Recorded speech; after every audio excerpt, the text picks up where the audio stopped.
Hey guys, I hadn't planned on doing another video till after the first of the year, but I've had a pretty good month since my last video. I've had some pretty good pickups, mainly because of my birthday and Christmas and getting some extra cash. And my wife's been pretty awesome. Has been letting me make some comic book purchases, and I want to share them with you. And I've got them set up in three different stacks, and each stack has a different little story. And we'll start out with this one right here. And this one is going out to Howler Mouse and Cacti88. A few weeks ago, I'd asked Cacti88 about where he was finding all these awesome books he was putting in his videos, and he told me he was finding them through Craigslist. I don't know about you guys, but my Craigslist is terrible. There's never anything good on there, and whenever there is, it's a lot of early '90s direct that people are wanting way more than what it's really worth. So one day I was just kind of bored, and I was looking on Craigslist here in North Carolina, and I looked in an area that was near where I live, and come to find out somebody who's from the town I work in had some comic books up, and he was selling the entire lot. His original post said 12,000 comics, $800.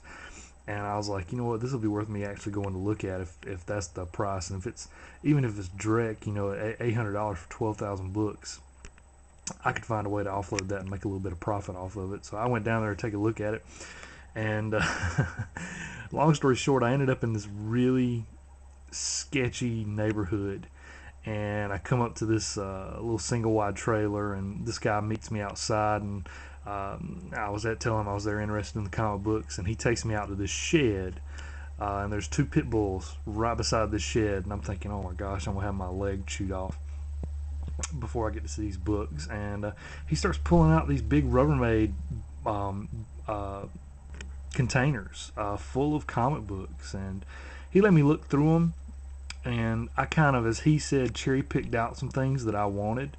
Um, when it was all said and done, he was looking to get $1 a piece for them. They're not in good condition. They've been sitting out in a little shed out in the elements, and some of them are just in terrible condition. So I told him I couldn't do that. I ended up actually paying a quarter for each comic book in this stack right here, and I found some surprising books, some books that I'd actually been looking for, and some really good stuff in all of that. And there's still a ton of it still out there. He didn't have 12,000 books; he actually had 1,200 books. A lot of it was early '90s direct. A lot of it was in really, really bad shape. I told him that if I was going to try to sell them, I'd pick them up at like maybe a dime a piece and try to resell them at a quarter a piece at like little comic shows or whatnot. So it ended up, I told him that at most, I could see somebody paying him $300 for them all. But I told him, I said, I can keep coming back and buying stuff at a quarter and bringing friends back with me at a quarter, and he'll end up making a little bit of money. Not really sure where this guy got all these books from. He said he had been collecting them over the years, buying them in lots. I'm not sure how much he'd actually been paying for them. You could tell his wife was really ready for him to get this stuff sold, though. So I ended up picking up all these, and I was going to give him 7 for this whole stack. And he said, I ain't going to take all your money because I only had $7 cash on me at the time. He said, just give me 5. So I paid $5 for this whole stack. So I made out a little bit better than a quarter a piece. But here they are, just to kind of show them off. First one here is Daredevil 174, one of the Frank Miller issues. This is a Weird Western Tales. This is issue 62. This is after the Jonah Hex run on it. This is starring Scalp Hunter instead.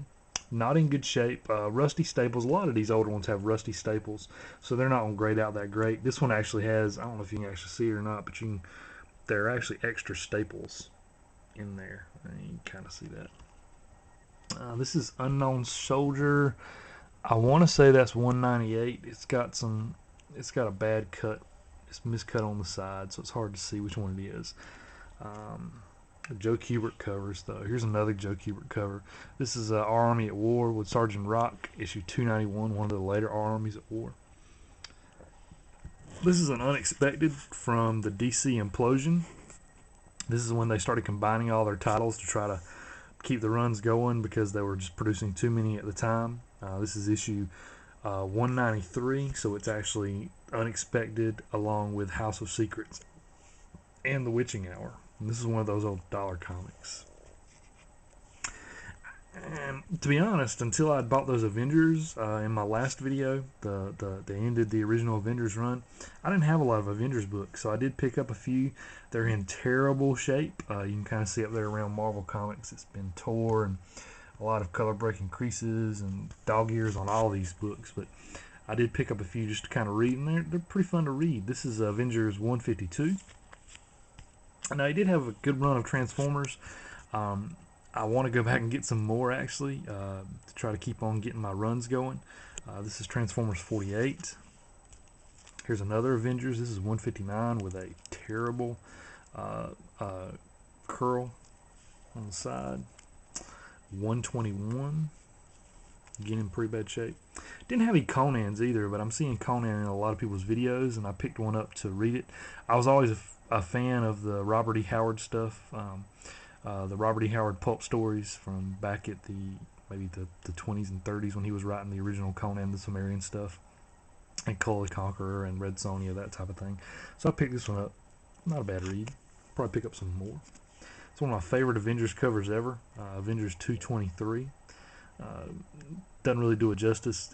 It's really dingy and dirty. I'd love to get a cleaner copy at some point. Here's some more of the Transformers. This is one with Omega Supreme. This is issue 19. Here's issue 22. Here's issue 35. I found some later Valiants too that I wanted to pick up. This is Solar 48. And this is Solar 46. And I thought this was actually issue 66 when I grabbed it, but when I got it home, I realized this was actually Exo Man of War 46. 66 would have been the 68 was the last issue of Exo under the original Valiant run before they switched over to Acclaim. 66 would have been, right there at the very end. But this is still an older issue that's later issue rather that's kind of difficult to find. This is Incredible Hulk 393. This one's unique, and I picked this one up because I recognized it because this is actually a second print of this issue. It's actually reversed. This was actually supposed to be a gold foil cover, but the second print is actually a silver foil cover. And the one behind this is kind of the cream of the crop. I couldn't believe it when I saw this one in there, and I just couldn't leave it sitting there. This is New Teen Titans #2. First appearance of Deathstroke. I'm trying really hard to like Deathstroke. I want to like him, but the more I read stuff with him in it, I don't know. I guess I need to read some more Teen Titans stuff to maybe appreciate him a little bit more. But that's the honey hole stack. Hopefully I'll get to go back there at some point. Now let's look at this stack of comic books. These were books I bought with some birthday money. My first birthday money of this year. I bought these off of Comic Collector Live. This is from Pee Wee's Comics, and the reason why I went with Pee Wee's Comics is because they were giving away 2 free new books with every order, and they provided free shipping for a $30 order. So I made a $30 purchase, and these are the books I got with that $30. I bought Wolverine and X-Men #1, and we're going to talk a little bit more about this when I get over here to this stack. But I bought #1 because they were giving away a free copy of #2. So I didn't want to read #2 and miss out on what happened in #1. I also picked up Uncanny 169. I think this is the first appearance of the Morlocks. X-Men 244. This is the first appearance of Jubilee. X-Men 248. This is the first Jim Lee on X-Men. Web of Spider-Man #1. To be as big a Spidey collector as I am, which I'm starting to wane a little bit from Spider-Man. I think my focus is actually moving more towards X-Men now, and a lot of that's because I've been seeing these great books that 123 Comic Man and the Black Buddha have been putting up in these videos, so I've been really interested in them. But I didn't have Web of Spider-Man #1, and this was in very fine condition for like $1.99, so I grabbed it when I saw it on Pee Wee's Comic Collector Live website. This is Web of Spider-Man 29. This is a crossover with Wolverine. Superman 203. This is still part of the Godfall storyline that I'm really into. I was surprised. This is a Michael Turner cover. According to the inside, he actually wrote this story. I haven't read this one yet. I did read the Action Comics books that are part of the Godfall storyline, though. Really fun story. Amazing Spider-Man 260. Got this one because I love Hobgoblin. It's an awesome cover. Didn't have this one. 289 Amazing Spider-Man. This is when the Hobgoblin is revealed. A lot of controversy behind this. I'm not going to spoil it, but I know a lot of people were really disappointed back in the day when they came out and kind of rushed to let the world know who the Hobgoblin was.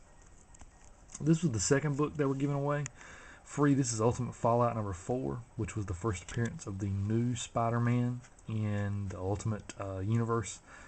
I haven't really read it. I've never been a fan of the Ultimate Universe, but you know, it was a free comic. I'm not going to pass it up. And I know I've said before, and I'll kind of say it again, I'm not really a Green Lantern fan. Although I did watch the Green Lantern movie over the Thanksgiving holiday, and I wasn't too disappointed like a lot of people were. The lanterns and the Corps just have a really convoluted history, and it's hard to really, you know, put on the big screen and simplify down for somebody who doesn't know the Lantern's background. So, you know, this was worth actually picking up. This is I think the second or third print of number 2. So of Green Lantern Rebirth right now, I have third print of number 1. I think this is a third print of number 2. And then I have 4 and 6. I think I'm 3, 4, and 6. So I'm only missing 5, I think now. I'm trying to get a full run of this and then start picking up the other prints. I'm a huge second print fan. I love multiple printings. Here's another example of that. This is Red Lanterns number 1. This is the second print. It was only 99 cents, and I like the Red Lanterns in Black as Night, and I wanted to read some more about them. These number 1 issues for the New 52, you know, it's all just kind of build up, so there's nothing really jaw-dropping that happens in these books, but you know, it's cool to kind of read, and this is one of those books that I was pleasantly surprised with. If I find some more of these cheaper, I may pick them up. Again, not a Green Lantern fan, but I love the Parallax story, and I think Hal Jordan's a great character. So I picked up the third part, the Emerald Twilight, when he becomes Parallax. Kyle Rayner becomes the new Green Lantern. Great story. I think he kills everybody in the Guardians except for like 1 or 2.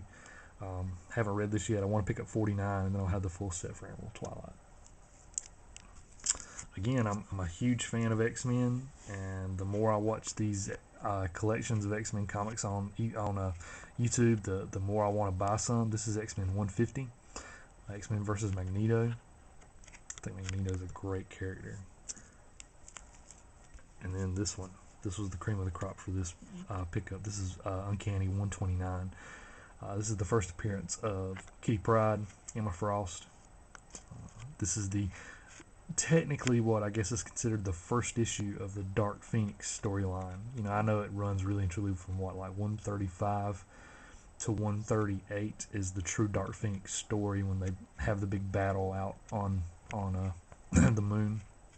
But they say that the true Dark Phoenix saga starts way back in 129. So I'm trying to collect that whole saga right now, and I paid like $10 for this issue. It's in very good to find, which I honestly think is a little bit stricter than what I would give it. It'd be at least a fine to me. Solid. Okay, so those were my first Christmas present, or not Christmas present, excuse me, birthday present to myself with some birthday cash I got. And then this was the second birthday present to myself, this little group over here. Now, I buy books from Comic Collector Live and also off of the Collector Society, the CGC Comics message boards. Over the weekend of the 1st of December, they were having the virtual Comic-Con, where all these guys will put up comic books, and they'll kind of run it like a comic book convention, and you can kind of haggle and work with them to try to make deals. And I'd been looking for a couple books and I'd gotten a little bit more birthday money, and I was looking for a couple books, and I'd actually found them on mycomicshop.com, and I was going to buy them on there, but then I started looking at this guy's his virtual Comic-Con booth, and he had them cheaper, and I was able to work a deal with him to get a bunch of X-Men books. So this is all X-Men right here, starting out with Schism. These were $3.99. Actually, the first issue was $4.99. He gave them to me $1 a piece, so I got all 5 issues of Schism for $5. It's a great Frank Cho cover. Schism was okay. This was probably the best issue of them all, mainly because it was the fight between Cyclops and Wolverine. I had been waiting for 3 issues up into this one for Cyclops to finally throw down something about Jean Grey, and he finally did it here, and I was like, thank you. That's what I've been waiting for. Give us some background between these two guys, because it seemed like there was just huge respect between these two leading up to this issue, and I'm like, come on now. There's been a lot of tension between these two guys too, and I didn't really think that whoever was writing it had really been developing that well. It finally came to fruition here in issue 4. So this was the best issue out of the 5 for me. I'm still not used to seeing Emma Frost and Magneto in the X-Men, so it was a little discouraging. I'm not a fan at all of this new Hellfire Club with these Power Pack kids that are kind of running it. I think it's goofy. I think it's